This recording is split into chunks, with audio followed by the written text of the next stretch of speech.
pesa ambayo ni tuition fees ambayo wanalipiwa. Na kama kuna watoto ambao wanasoma shule ya kwenda shule na kurudi nyumbani, those day schools, kila mwanafunzi serikali imemlipia shilingi 22,000. Lakini kuna walimu wengine wakuu wengi ambao wameweka levy ya chakula ya lunch, na wakati ya lunch ikifika wanafukuza wale mtoto, anakosa mtihani, anakosa kusoma ati kwa sababu hajalipa pesa ya lunch.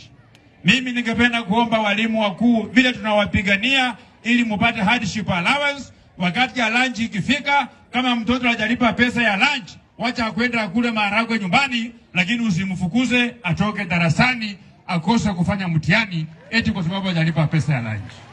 Sababu pesa ya lunch it's an optional levy. Yule ambaye ako na basari analipa, yule ambaye hajalipa pesa ya lunch ajitafutie pale pa kukula lunch. Kama amekuja na mahindi, kama amekuja na ile chochote ambacho ako nayo akule, lakini usimnyime elimu ati kwa sababu hajalipa ile pesa ya lunch. Jambo langu ya pili, mheshimiwa ambaye amekuwa hapa amezungumzia kuhusu hii maneno ya teen pregnancies. Sisi wote tumeweka bidii kwa masomo ili watoto ambao wameimba hapa wakuwe na future huko mbele, ili wao wakuwe ndio kifagio ya kufagia umaskini katika mahali ambapo wamezaliwa, wawasaidie mama yao, wawasaidie baba yao.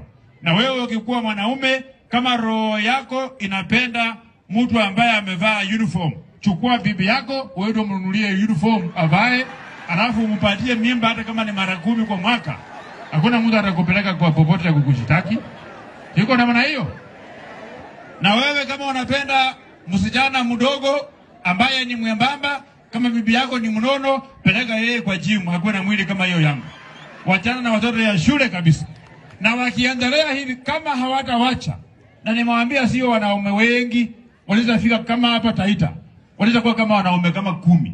Sababu mwanamume mmoja ako na timetable, anapea huyo mimba, anahama wiki hii ya pili, anaenda anapea mwingine pale mimba, wiki ile nyingine anapea yule mwingine pale mimba. Kama mtazidi kuendelea kupea mimba watoto ya shule, mimi kama mbunge wa Kimalili nitashirikiana na Bwire mbunge wenu, tupeleke mswada kwa Papa ya Roma atie sahihi kwamba ukipatikana umepea mtoto ya shule mimba, hiyo kitu yake ikatwe, ubaki tuna shimo ya kukojolea peke yake. Hatutaki wale watu ambao wanaharibu masomo ya watoto ya shule hapa. Na bwana Director of Education, mimi nataka waambie Dr. Belio Kipsang, nataka waambie waziri bwana Machogu kwamba wananchi wa Kenya wamechoka na kuambiwa takwimu ya wale wasichana ambao wamepata mimba kama wanafanya mtihani. Sasa kuanzia mwaka huu kwenda mbele, tunataka mtupatie majina na takwimu ya wale wanaume ambao wamepea hao wasichana mimba, na mtuambie ni kitu gani ambao mmefanya ili wale wanaume usiendelee kupatia watoto wa shule mimba tena. Jambo yangu ya tatu ambayo ndio ya mwisho. Bwana DCC amekuwa hapa, ameongea vizuri kabisa. Akasema hii ni constituency ambayo iko kwa mpaka, na ameomba Mheshimiwa Moses Wetangula amsaidie tukue na police station nyingi na tukue na magari ya polisi mingi ya kufanya patrol hapa. Mimi nimesikia, sababu hiyo maneno nikifika pale kama Nairobi nitanongozea huyo speaker nitilie mkazo.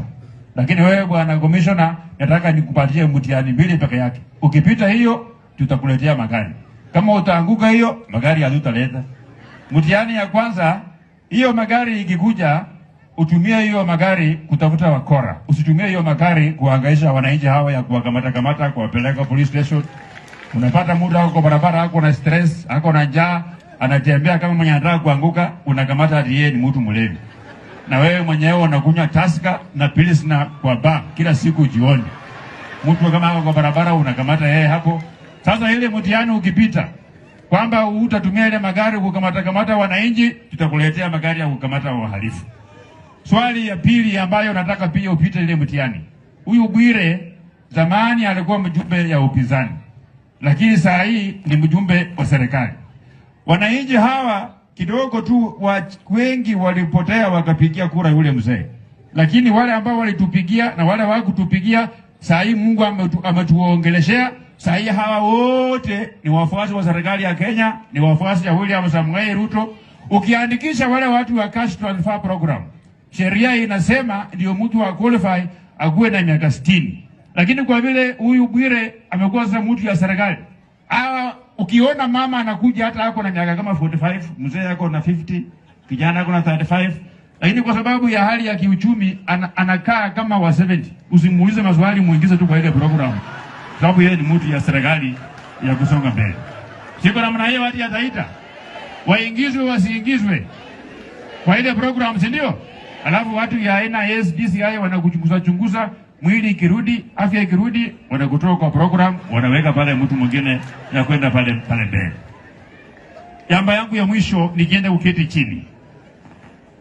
Huyu Moses Wetangula, before he was elected Speaker of the National Assembly, he was the senator of the great people of Bungoma. Mr. Speaker, sir, before you became Speaker, you were only serving the people of Bungoma. But after you became Speaker of the National Assembly, your service should have no borders, should have no boundaries. The problem that the people of Taita Taveta are passing through should concern you in the same way that the problems of people of Bungoma, people of Garissa, people of Mombasa,